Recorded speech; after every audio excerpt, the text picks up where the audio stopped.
ಸ್ನೇಹಿತರೆ ನಮಸ್ಕಾರ, ಹೇಗಿದ್ದೀರಾ? ಎಲ್ಲರೂ ಚೆನ್ನಾಗಿದ್ದೀರಿ ಅಂತ ಅನ್ಕೋತಾ ಇದ್ದೀನಿ. ಸ್ನೇಹಿತರೆ ನೋಡಿ, ನಿಮಗೆ ಗುರುಲಕ್ಷ್ಮಿಯ 10ನೇ ಕಂತಿನ ಹಣವನ್ನು ಇನ್ನೂ ಅವರ ಖಾತೆಗೆ ಬಂದಿಲ್ಲ ಅಂದರೆ ಈ ವಿಡಿಯೋನ ನೀವು ಪೂರ್ತಿಯಾಗಿ ನೋಡಿ ಮತ್ತು 10ನೇ ಕಂತಿನ ಹಣವನ್ನು ಇನ್ನೂ ಏಕೆ ಲೇಟ್ ಆಗಿ ಬರ್ತಾ ಇದೆ ಮತ್ತು 11ನೇ ಕಂತಿನ ಹಣವನ್ನು ಕೂಡ ಯಾವಾಗ ರಿಲೀಸ್ ಮಾಡುತ್ತಾರೆ ಅಂತ ಈ ವಿಡಿಯೋದಲ್ಲಿ ಪೂರ್ತಿಯಾಗಿ ನಿಮಗೆ ಮಾಹಿತಿಯನ್ನು ತಿಳಿಸ್ಕೊಡ್ತಾ ಇದ್ದೀನಿ. ಅದಕ್ಕಿಂತ ಮುಂಚೆ ನೀವು ಹೊಸಬರಾಗಿದ್ರೆ ಚಾನಲ್ಗೆ ಸಬ್ಸ್ಕ್ರೈಬ್ ಮಾಡಿ ಮತ್ತು ಒಂದೇ ಒಂದು ಲೈಕ್ ಮಾಡಿ, ಏಕೆಂದ್ರೆ ನಿಮ್ಮ ಒಂದು ಲೈಕ್ ನಮ್ಮ ಚಾನಲ್ ಮೇಲೆ ಬಹಳಷ್ಟು ಹೆಲ್ಪ್ ಆಗಿರುತ್ತದೆ. ಅದಕ್ಕೆ ವಿಡಿಯೋನ ಪೂರ್ತಿಯಾಗಿ ನೋಡಿ. ವಿಡಿಯೋ ಅರ್ಧದಲ್ಲಿ ನೋಡಿದರೆ ನಿಮಗೆ ಅರ್ಥವಾಗುವುದಿಲ್ಲ. ಅದಕ್ಕೆ ಸ್ನೇಹಿತರೆ ನೋಡಿ, ಗುರುಲಕ್ಷ್ಮಿಯ 10ನೇ ಕಂತಿನ ಹಣವನ್ನು ಬಿಡುಗಡೆ ಮಾಡಿ 10 ರಿಂದ 12 ದಿನ ಆಯಿತು. ಆದರೆ ಇನ್ನೂ ಅವರ ಖಾತೆಗೆ ಇನ್ನೂ ಹಣವನ್ನು ಬಂದಿಲ್ಲ. ಆದ ಕಾರಣ ಗುರುಲಕ್ಷ್ಮಿಯ ಹಣವನ್ನು ಇನ್ನೂ ಗುರುಲಕ್ಷ್ಮಿ ಮಹಿಳೆಯರಿಗೆ ಯಾವಾಗ ಬರುತ್ತದೆ ಮತ್ತು ಎಷ್ಟು ರೂಪಾಯಿ ಬರುತ್ತದೆ ಮತ್ತು ಇನ್ನೂ ಏಕೆ ಲೇಟ್ ಆಗಿ ಬರುತ್ತಾ ಇದೆ ಅಂತ ಹೇಳುವುದಾದರೆ ನೋಡಿ, ಗುರುಲಕ್ಷ್ಮಿಯ 10ನೇ ಕಂತಿನ ಹಣ 2,000 ರೂಪಾಯಿ ಹಣವನ್ನು ಮಹಿಳಾ ಮತ್ತು ಮಕ್ಕಳ ಕಲ್ಯಾಣ ಅಭಿವೃದ್ಧಿ ಇಲಾಖೆಯ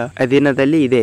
ಆದರೆ ಕರ್ನಾಟಕದಲ್ಲಿ ಬರುವಂತಹ 31 ಜಿಲ್ಲೆಗಳಿಗೆ ಗುರುಲಕ್ಷ್ಮಿಯ 10ನೇ ಕಂತಿನ ಹಣವನ್ನು ರಿಲೀಸ್ ಮಾಡಿದ್ದಾರೆ. ಆದರೆ ಇನ್ನೂ ಅವರ ಖಾತೆಗೆ ಒಬ್ಬೊಬ್ಬರಿಗೆ ಬಂದಿಲ್ಲ. ಏಕೆ ಬಂದಿಲ್ಲ ಅಂತ ಹೇಳುವುದಾದರೆ ನೋಡಿ ಫ್ರೆಂಡ್ಸ್, ಈಗಾಗಲೇ 11ನೇ ಕಂತಿನ ಹಣವನ್ನು ಬಿಡುಗಡೆ ಮಾಡುತ್ತಿರುವ ಸರ್ಕಾರ 10ನೇ ಕಂತಿನ ಹಣವನ್ನು ಕೂಡ ಒಬ್ಬೊಬ್ಬರಿಗೆ ಬಂದಿಲ್ಲ. ನೋಡಿ, ನಿಮಗೆ ಹೇಳುವುದಾದರೆ ನಿಮಗೆ 10ನೇ ಕಂತಿನ ಹಣವನ್ನು ಬರಬೇಕಾದರೆ ನೀವು ತಪ್ಪದೆ ಈ ಒಂದು ಕೆಲಸವನ್ನು ಮಾಡಿ. 10ನೇ ಕಂತಿನ ಹಣವನ್ನು ಬಂದವರಿಗೆಲ್ಲ 10ನೇ ಕಂತಿನ ಹಣವನ್ನು ಬರಲಾರದವರು ನಿಮ್ಮ ಬ್ಯಾಂಕಿಗೆ ನಿಮ್ಮ ಪಾಸ್ಬುಕ್ ಮತ್ತು ನಿಮ್ಮ ಆಧಾರ್ ಕಾರ್ಡ್ ತೆಗೆದುಕೊಂಡು ಹೋಗಿ ನಿಮ್ಮ ಪಾಸ್ಬುಕ್ ಒಂದು ಸಲ ಚೆಕ್ ಮಾಡಿಸಿಕೊಳ್ಳಿ. ನಿಮಗೆ ಗುರುಲಕ್ಷ್ಮಿಯ 2,000 ರೂಪಾಯಿ ಹಣವನ್ನು ಜಮಾವಣೆ ಆಗಿರುತ್ತದೆ. ಮತ್ತು ಅದೇ ರೀತಿಯಾಗಿ ಕೂಡ ನಿಮ್ಮ ಪಾಸ್ಬುಕ್ ಮತ್ತು ನಿಮ್ಮ ಆಧಾರ್ ಕಾರ್ಡ್ ಅನ್ನು ತೆಗೆದುಕೊಂಡು ಹೋಗಿ ಬ್ಯಾಂಕ್ ನಲ್ಲಿ ಸೀಡಿಂಗ್ ಅನ್ನು ಮಾಡಿಸಿ. ಸೀಡಿಂಗ್ ಮಾಡಿಸಿದರೆ ಮಾತ್ರ ನಿಮ್ಮ ಖಾತೆಗೆ 2,000 ರೂಪಾಯಿ ಹಣ ಆಗಲಿ ಮತ್ತು ಸರ್ಕಾರದ ಎಲ್ಲಾ ಸೌಲಭ್ಯಗಳ ಮಾಹಿತಿಗಳ ಹಣವಾಗಲಿ ನಿಮ್ಮ ಖಾತೆಗೆ ಬಂದು ತಲುಪುತ್ತದೆ. ನೀವು ಸೀಡಿಂಗ್ ಮಾಡಿಸಿಲ್ಲ ಅಂದರೆ ನಿಮಗೆ ಹಣವನ್ನು ಬರುವುದಿಲ್ಲ. ಯಾವುದೇ ಸರ್ಕಾರದ ಸೌಲಭ್ಯಗಳ ಹಣ ಕೂಡ ನಿಮ್ಮ ಖಾತೆಗೆ ಬರುವುದಿಲ್ಲ.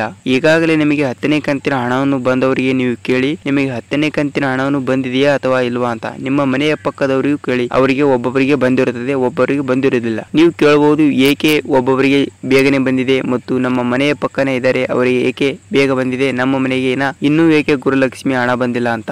ನೋಡಿ, ನಿಮಗೆ ಈಗಾಗಲೇ ಹೇಳಿರುವ ಹಾಗೆ ಗುರುಲಕ್ಷ್ಮಿಯ 10ನೇ ಕಂತಿನ ಹಣವನ್ನು ಕರ್ನಾಟಕದಲ್ಲಿ ಬರುವಂತಹ 31 ಜಿಲ್ಲೆಗಳಿಗೆ ರಿಲೀಸ್ ಮಾಡಿದ್ದಾರೆ. ಆದರೆ ಹಂತ ಹಂತವಾಗಿ ನಿಮ್ಮ ಖಾತೆಗೆ ಬರಬಹುದು. ಏಕೆಂದರೆ ಈಗ ರಿಲೀಸ್ ಮಾಡಿ 10 ರಿಂದ 12 ದಿನ ಆಯಿತು. ನಿಮ್ಮ ಖಾತೆಗೆ ಬರಲು ಒಂದೆರಡು ದಿನ ಲೇಟ್ ಆಗಿರಬಹುದು ಮತ್ತು ಒಬ್ಬೊಬ್ಬರಿಗೆ ಬಂದಿರಬಹುದು. ಈಗಾಗಲೇ ಹೇಳಿರುವ ಹಾಗೆ ನಿಮಗೆ ನಿಮ್ಮ ಖಾತೆಗೆ ಇವತ್ತು ಇಲ್ಲ ನಾಳೆ ನಿಮ್ಮ ಖಾತೆಗೆ ಬಂದು ತಲುಪುವ ಹಣ ಸಿದ್ಧವಾಗಿದೆ. ನೀವು ಯಾವುದೇ ರೀತಿಯ ಟೆನ್ಷನ್ ತೆಗೆದುಕೊಳ್ಳುವ ಅಗತ್ಯವಿಲ್ಲ. ಸ್ನೇಹಿತರೆ ನೋಡಿ, ನಿಮಗೆ ಗುರುಲಕ್ಷ್ಮಿ ಆಗಲಿ, ಅನ್ನಭಾಗ್ಯ ಆಗಲಿ ಮತ್ತು ಸರ್ಕಾರದ ಎಲ್ಲಾ ಸೌಲಭ್ಯಗಳ ಮಾಹಿತಿಯನ್ನು ನಿಮಗೆ ಒಂದೇ ವಿಡಿಯೋದಲ್ಲಿ ಬೇಕಾದರೆ ನಮ್ಮ ಚಾನಲ್ಗೆ ನೀವು ಸಬ್ಸ್ಕ್ರೈಬ್ ಮಾಡಿ ಮತ್ತು ಪಕ್ಕದಲ್ಲಿರುವ ಬೆಲ್ ಐಕಾನ್ ಕೂಡ ಕ್ಲಿಕ್ ಮಾಡಿ. ವಿಡಿಯೋನ ಪೂರ್ತಿಯಾಗಿ ನೋಡಿದಕ್ಕೆ ಧನ್ಯವಾದಗಳು. 10ನೇ ಕಂತಿನ ಹಣವನ್ನು ಯಾವಾಗ ಬರುತ್ತದೆ ಅಂತ ನಿಮಗೆ ತಿಳಿಸಿದ್ದೀನಿ. ಮುಂದಿನ ವಿಡಿಯೋದಲ್ಲಿ ನಿಮಗೆ 11ನೇ ಕಂತಿನ ಹಣವನ್ನು ಯಾವಾಗ ಬರುತ್ತದೆ ಮತ್ತು ಎಷ್ಟು ಜಿಲ್ಲೆಗಳಿಗೆ ಬಿಡುಗಡೆ ಮಾಡುತ್ತಾರೆ ಅಂತ ಮತ್ತೊಂದು ವಿಡಿಯೋದಲ್ಲಿ ನಿಮಗೆ ತೋರಿಸುತ್ತೇನೆ. ಸ್ನೇಹಿತರೆ ನೋಡಿ, ವಿಡಿಯೋನ ಹೇಗೆ ಅನಿಸ್ತು ಅಂತ ಕಮೆಂಟ್ ಮಾಡಿ. ನೀವು ಹೊಸಬರಾಗಿದ್ದರೆ ಚಾನಲ್ಗೆ ಸಬ್ಸ್ಕ್ರೈಬ್ ಮಾಡಿ ಮತ್ತು ಒಂದೇ ಒಂದು ಲೈಕ್ ಮಾಡಿ, ಏಕೆಂದರೆ ನಿಮ್ಮ ಒಂದು ಲೈಕ್ ನಮ್ಮ ಚಾನಲ್ಗೆ ಬಹಳಷ್ಟು ಹೆಲ್ಪ್ ಆಗಿರುತ್ತದೆ.